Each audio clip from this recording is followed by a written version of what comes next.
자, 우리 10번째 시간에도 로직 트리입니다. 그래서 로직 트리 2를 해보겠습니다.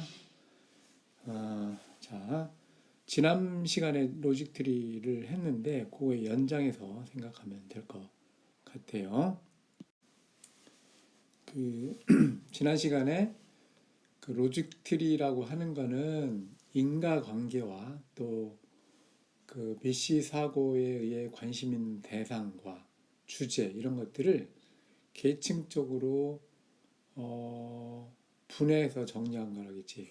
그래서 하위 레벨로 갈수록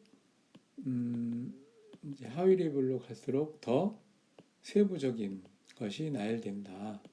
그렇게 얘기를 했어요. 그리고 이제 요거는 특징이 뭐냐면 복잡한 대상과 주제를 알기 쉽게 정리해준다. 또 기억력 증진, 그지?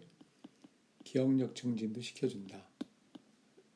자, 이런 용도로 사용하는 거고, 활용하는 거는 예를 들어 목록 작성할 때 어디 복잡한 목록을 그룹화해서 작성한다든가, 또는 원인을 도출한다든가,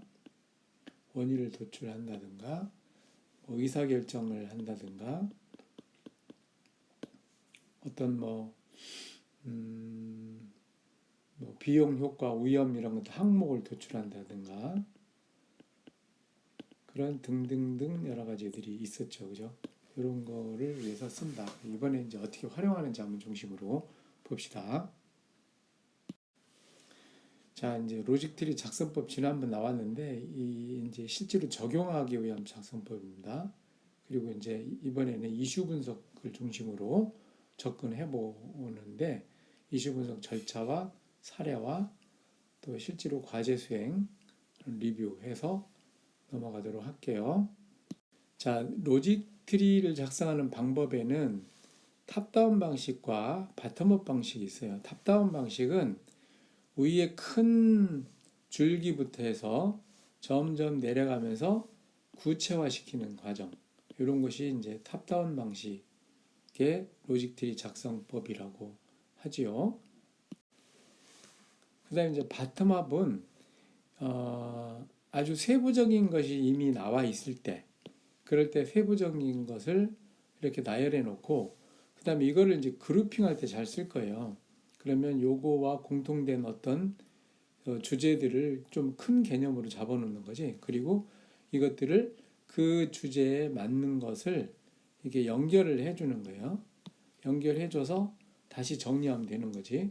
그리고 요거에 대한 전체 요약. 이렇게 해서 밑에부터 위로 바텀업으로 올라가는 방식이 있는 겁니다. 자, 그리고 실제로 작성할 때는 이렇게 큰 과제가 나왔다면 탑다운 방식으로 이렇게 내려가겠죠. 그리고 가다가 이제 막히는 부분이 있다면 브레인스토밍이나 유사한 내용들을 그룹핑해서 전개해주면 되는 거고, 또 이미 세부적으로 도출된 게 있다면 그거는 바텀업으로 전개를 하면서 정리를 해주면 되는 거죠. 그래서 탑다운과 바텀업 양방향에서 전개하면서 완성하는 것이 좋다. 일종의 하이브리드 방식이 되겠습니다. 자, 또 로직 트리를 작성해 놓고 다른 각도로 한번 또 보는 거예요. 그러면 이런 거를 발견할 수 있지. 심하게 불균형을 이룬 부분이 있는가, 또는 같은 내용이 반복되는 게 있는가, 이런 부분을 다시 재조정을 해준다면 좋은 로직 트리가 작성이 될 겁니다. 로직 트리의 유용성인데, 로직 트리는 앞에서 얘기했듯이 중복을 방지한다. 중복이나 누락 방지하죠, 그죠?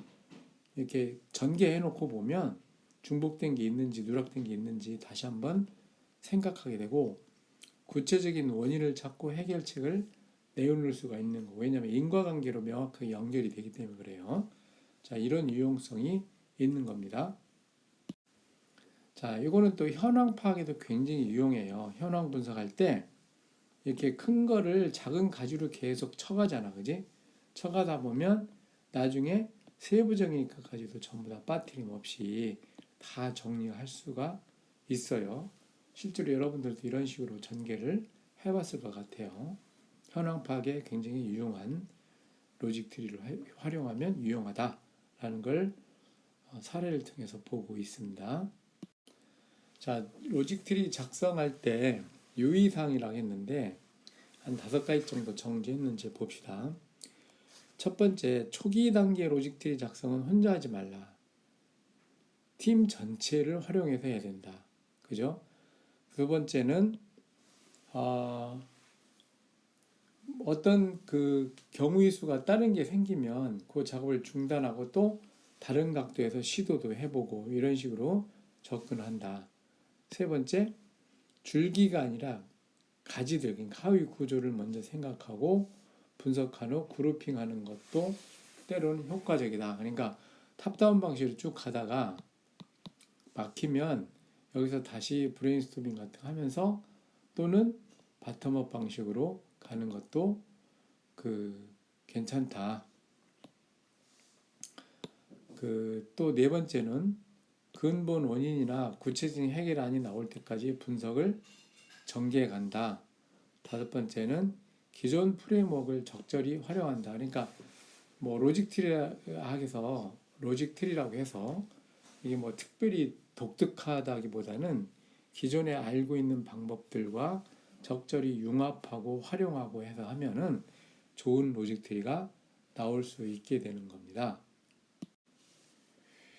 자, 이 그림은 이슈 분석을 하는 부분인데 이슈 분석은 문제 해결하는 데 있어서 굉장히 좀 체계적으로 접근할 수 있는 그런 스킬을 제공해 주는 거예요.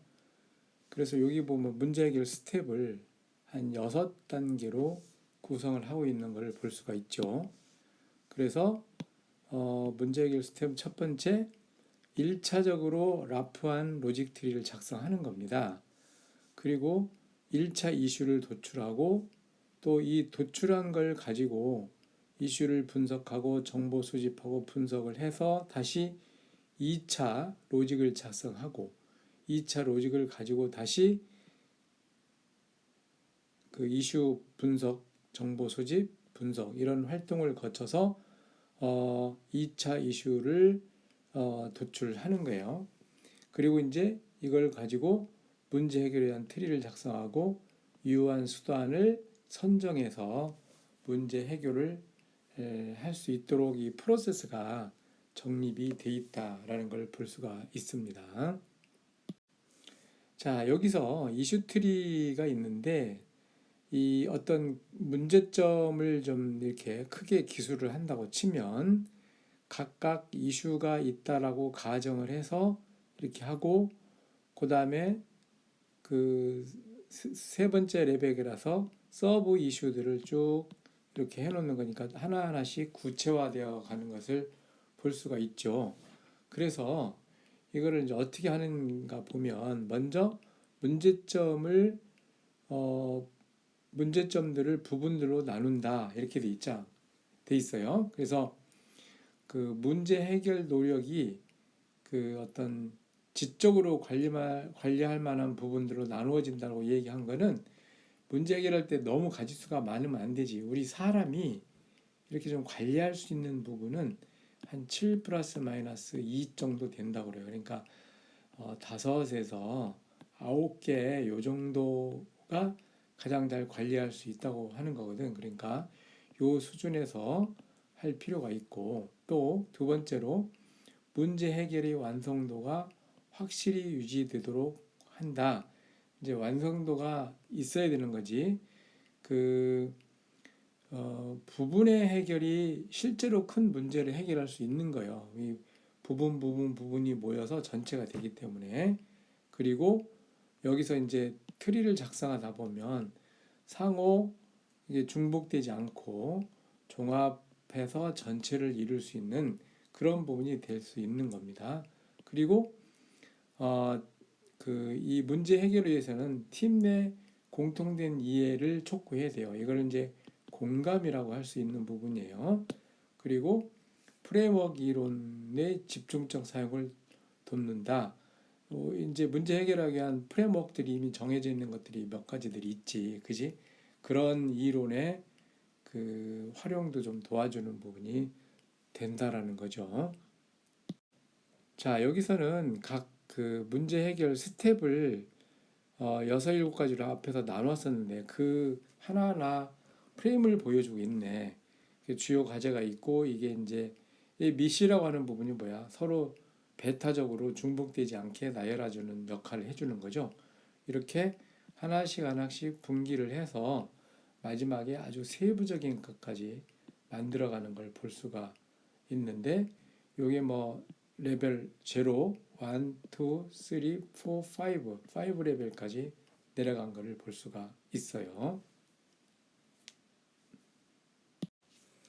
자, 앞에서는 프레임처럼 해서 로직 트리를 만들었잖아요. 그러면 그 만든 틀에 그, 그 이슈 분석해야 될 항목들을 채워넣는 거예요. 그래서 주요 이슈라고 표시되어 있는데 이런 이슈들 채워놓고 이 이슈별로 그 세부적인 내용들을 찾기 위한 노력을 해야 된다는 겁니다.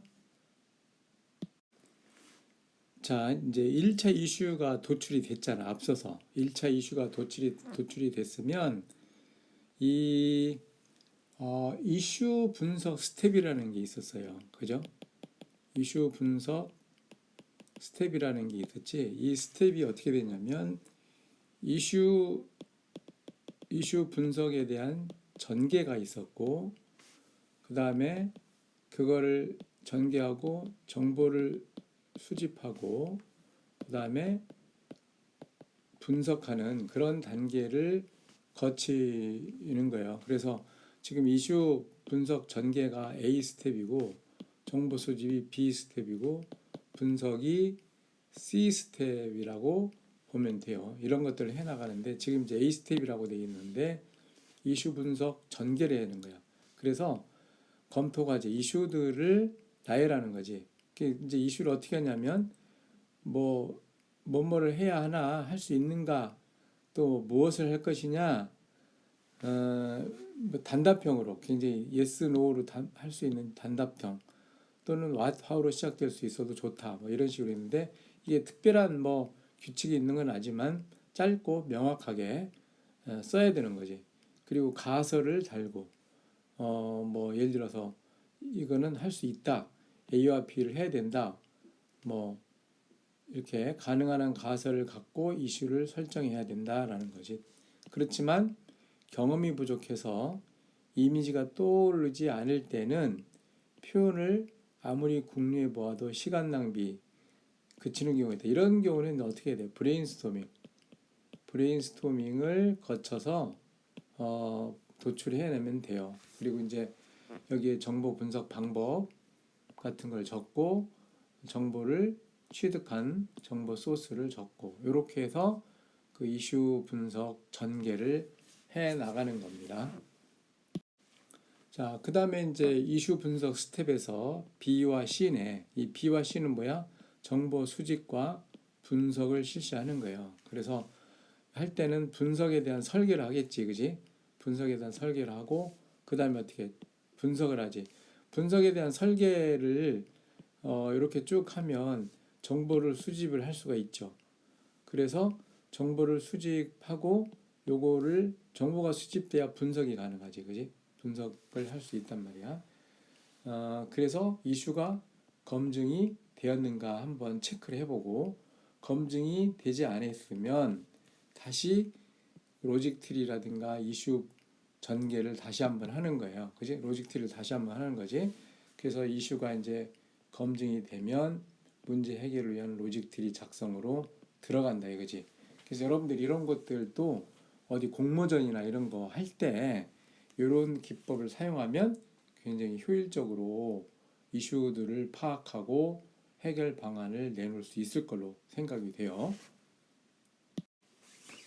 자, 앞서 그 스텝 2까지 간 거를 이슈 분석 스텝에서 A, B, C 세 개 과정을 통해서 이슈가 더 명확하게 된 겁니다. 요거를 써 내려가면서 이제 계속 트리를 채워 나가면 된다는 것을 알 수가 있고, 자, 이런 과정 때문에 스텝 1에서 굉장히 상세한 로직 트리를 작성할 필요가 있다. 그래야만 전체적인 시간이 절약될 수 있는 겁니다. 처음부터 대략적으로만 라프하게 잡아가면 이슈 분석 스텝에서 시간을 많이 뺏기기 때문에 그 처음부터 할 때 좀 세부적으로 잘 접근하는 게 좋겠다라는 생각이 들어요. 자, 그러면 이제 스텝 4에 와서는 2차 이슈를 추출하는 거예요. 그러면 스텝 2에서 한 것과 마찬가지로 다시 한번 정제 과정을 거치는 거지. 그러면서 이제 세부 그 과제들이 도출될 수 있다는 것을 볼 수가 있어요. 자, 이렇게 그 스텝 2와 스텝 4에서 그 이슈 분석 스텝을 두 차례 걸쳤어요. 그지? 두 차례 걸쳐서 이제 대략 그 이슈에 대한 해결안들이 나오는 거야. 그래서 이게 트리를 한번 보면 주요 과제 해결, 개별 이슈 해결에 대해서 이슈 A 해결안, B 해결안, 이슈가 여러 개 있으면 해결안들이 이렇게 나오는 거지. 그리고 요것들에 대해서 다시 세부적으로 이제 레벨을 들어가면 더 세부적인 그 해결안들이 나올 수가 있는 걸 볼 수가 있습니다. 자, 이렇게 해서 그 이제 스텝 5까지 가서 문제 해결을 위한 로직 트리가 이제 최종적으로 만들어졌다고 보면 돼요. 그 다음에 이제 마지막 단계에 가서는 유효한 해결 수단을 선정을 해야 될 거 아니야, 마지막에서. 그래서 이슈 분석을 바탕으로 그 인터뷰 이런 걸 실시해서 해결 수단의 유효성을 검토한다고 그랬는데, 이제 최종적으로 이게 뭐 분기해서 아주 세부 과제가 나온 거지. 그러면 이것들을 이제 인터뷰도 하고 브레인스토밍도 하고 의견 수렴해서 여기에 대한 우선순위도 두고 또 뭐 타당성 검토 같은 거 하겠지. 실현 가능성이나 이런 것들 검토해서 우선순위를 정해서 하나씩 해결해 나가면 되는 겁니다. 자, 이제 분석할 때 유의할 점들을 세 가지로 해놨네. 자, 이슈로 되돌아감, 비용 대 효과를 기준으로 선별한다, 선택적으로 한다, 이렇게 돼 있는데, 이슈로 되돌아가라는 얘기는 항상 어떤 이슈에 대해서 왜 하고 뭘 할 것이고 목적이 뭔지를 항상 염두에 두고 가야 되는 거예요. 그리고 시기도 뭐 이런 거 할 때 분석할 때 뭐 한 달, 두 달 하는 건 아니지. 예를 들어서 3일 이내로 끝낸다. 뭐 일주 이내로 끝난다. 뭐 이런 식으로 정할 필요가 있는 겁니다. 그리고 이제 비용 대 효과, 비용도 고려해야 되는 거지. 항상 질과 코스트의 균형을 취하다는 게 좋은 말 같아요. 그리고 일정 계획도 체크하고 전문가들 활용하고 정보의 그 수집 가능성도 그 고려하고 뭐 이런 식으로 해야 될 것 같아요. 그리고 이제 선택적으로 무엇을 먼저 할 것이냐 이런 부분들을 그 선택을 해야 되는데 최종 작업 결과가 어떨지를 머릿속에 그려야 되는 거고 모든 분석을 같은 정보로 처리하려고는 하지 말자. 여러 가지 그 정보로 처리해야만 되는 거죠.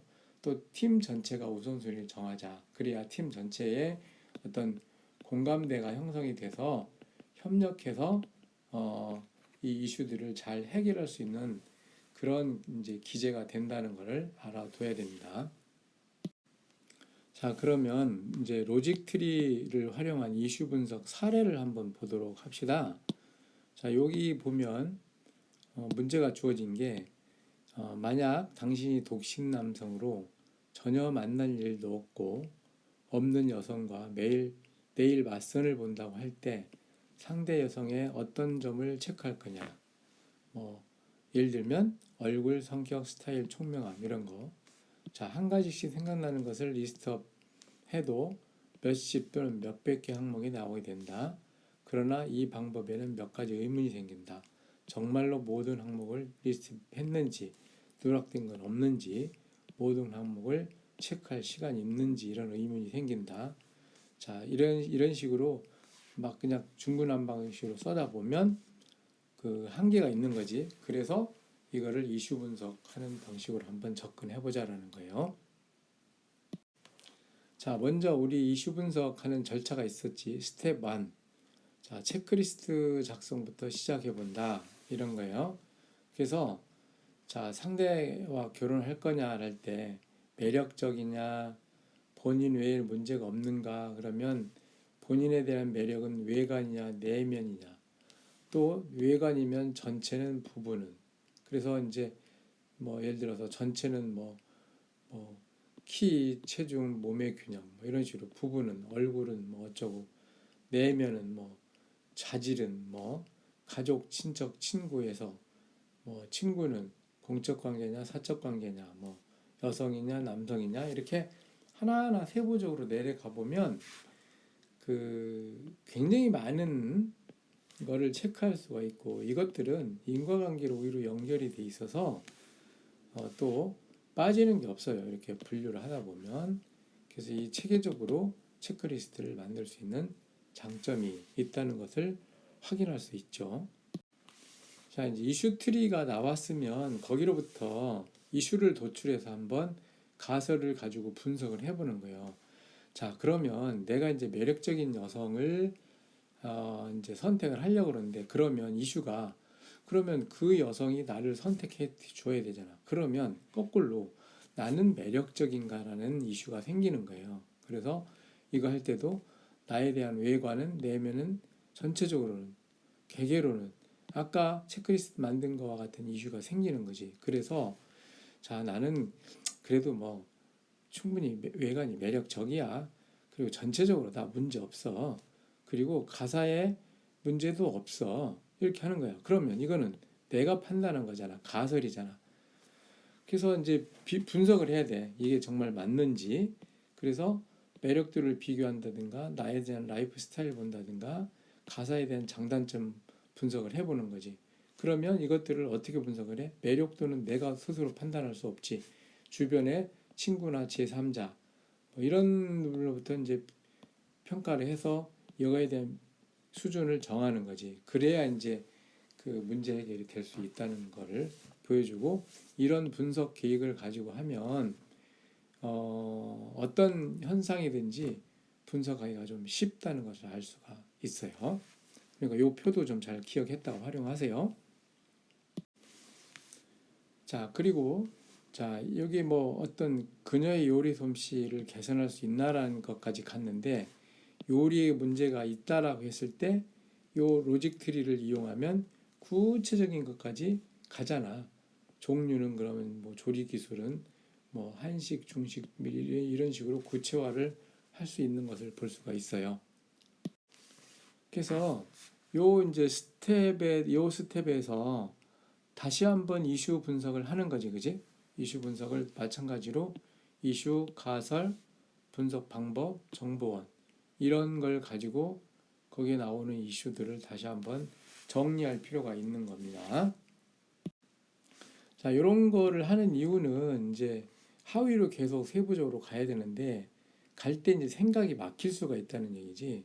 생각이 막힐 때 이렇게 정리를 해서 내 스스로도 한번 생각해 보지만, 가족이나 친구나 이런 사람들을 통해서 좋은 아이디어를 얻을 수 있는 그런 장점이 있는 거죠. 자, 이렇게 이제 이슈를 구체화시키면, 예를 들면 자질의 문제 해결이 있는가? 그러면 시간의 문제가 있다. 요리 시간 배분에 대한 거를 해결할 수 없을까? 그러면 요리 시간 배분에 저녁 식사 준비에 충분한 시간을 주면 요리를 잘할 수 있겠다. 이렇게 해결책이 유도가 되는 겁니다. 자, 이렇게 해서 이제 마지막 단계에서 로직 트리를 발전시켜서 구체적인 해결책으로 이제 기결이 되는 거예요. 자, 그녀의 요리에 대한 문제가 있다. 그래서 개별적인 이슈로 가보면 요리 시간 확보가 필요하고, 저녁 식사 시간을 늦춤으로써 또 일부 해결할 수도 있고, 기가를 일찍 해서 해결할 수도 있는 거지. 그러면 이거는 이제 뭐 일찍 귀가하면 통근 시간을 단축한다든가 이렇게 해서 통근 시간 단축하려면 빠른 교통수단을 한다.